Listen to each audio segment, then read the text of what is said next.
So, The Mandalorian Season 2, Episode 2, The Passenger came out today. Shall we talk about it? Roll the titles.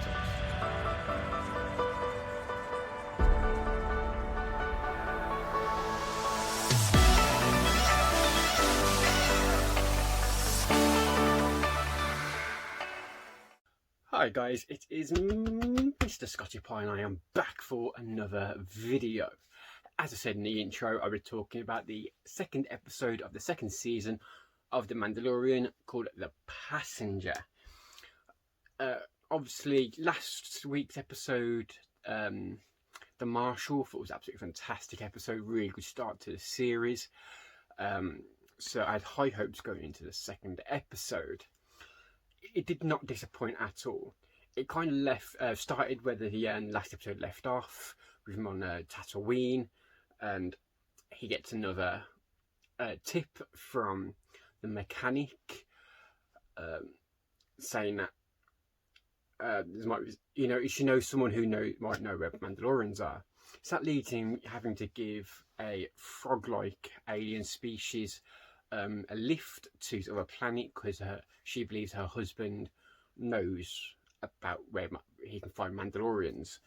He needs the Mandalorians so that he can find the child's home planet so they can raise the child. They have to go on a slow pace rather than light speed because the frog-like creature is carrying her spawn, and going that fast will damage them. And it's the last chance she has of having children, and she needs to get to see her husband so they can fertilise these eggs. So that's the story, and obviously they end up meeting some X-Wing pilots who are chasing the Mandalorian because of crimes, and he ends up hiding in an ice world, and then all hell breaks loose as it does. What I am enjoying about Mandalorian in general, not just this series, but because the second series did the exact same thing, it has this overarching story, this one being find Mandalorian so they can find the child's home planet. But I also love the fact that each episode's got its own beginning, middle and end story to it as well. It's a bit like obviously a big show I love with Doctor Who. They do the same thing. Each episode's very much self-contained. And I do love that, and I do like the overarching story in this series. It's a bit more easier than the first series.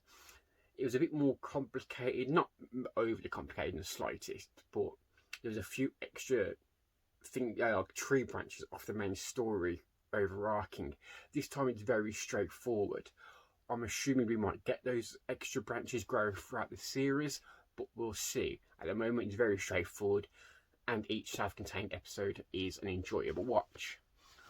While I say last week's episode, The Marshal, I did say it was a lot like a western.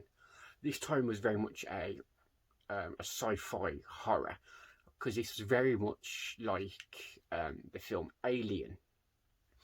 A lot like it. I think they're right out. I think with Jon Favreau actually wrote this one. I think he watched Alien before he wrote this episode. But yeah, it was really good. The peril was fantastic because times, even though you know the Mandalorian's going to get out of the situation because it'd be a short series otherwise, it made you think. I genuinely thought a few times, like, I don't know how he's going to get out of this situation. I thought maybe it's all going to resolve now, but then it all goes wrong again. I was like, oh my god, I don't know what's going to happen, and it generally had me on the edge of my seat, like I don't know what's going to happen next, and I loved that. The peril was truly there, and I loved it. It was fantastic. And obviously it did have a bit of that horror element, definitely. It was a horror thriller, as I said, a lot like Alien. So if you like the first Alien film, you're going to love this episode. It really does follow the same sort of format. The frog-like creature, I can't remember the character's name, but it's a character when it first came into shot that he had to give. Obviously the frog-like character is the passenger for the title of the episode. When you find out Eva originally had to give her a lift, I was like, oh. I mean, I like the design of the character, but it looks a bit dopey, and it doesn't. The Mandalorian and this character don't speak the same language. I was like, oh.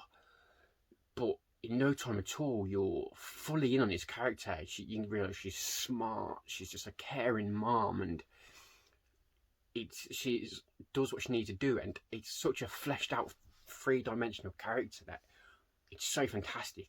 I hope we see her progression, and obviously I'm assuming it's not going to be a long-term character. There's nothing they can do with her long-term, but there is a way to bring her into the next episode quite clearly, and I do hope we do see more. And a big thing I didn't like about the episode was the child, who I didn't like in the last episode because I thought it was pointless in the episode. They could have left the child out of it, and I wish they had. This time the child was needed because it did progress the story, definitely. But there was times, because obviously the child wanted to eat these spawns, the little eggs, which was fine because obviously it's a child, it's a baby, it wants to eat everything it sees. But there's times when the child blatantly sees how much the mother cares for these things, and it's still eating them, and I found that quite weird and disturbing, and quite uncomfortable to watch at times. It put me off the child. It made me lose the cute factor of the child. Like, I'm a bit creeped out by that personally. So that was my only downside of this episode. Everything else I absolutely loved. As I said, I love this episode. The series is going really strong for me, and I do hope it keeps on this path. So that's all I have for this episode. I'd love to hear what your thoughts are on this episode. As I said in the last week, I'm not going to rate each episode. I'll rate the series as a whole at the end. But this one I've said I definitely enjoyed. I'd love to hear what your ratings are and your thoughts in this episode. Definitely do let me know in the comments below. I do respond to all comments. Let's do start a conversation down there. And if you did enjoy this video, please do hit that like button. And if you want to see more videos like this, I always do trailer reactions, movie and TV reviews, general movie and TV talk, and of course a weekly movie and TV news. If that does sound like your sort of thing, please do hit that subscribe button. It would mean the absolute world to me. I am Mr. Scotty Pie. I do hope you have a good day. I am out of here.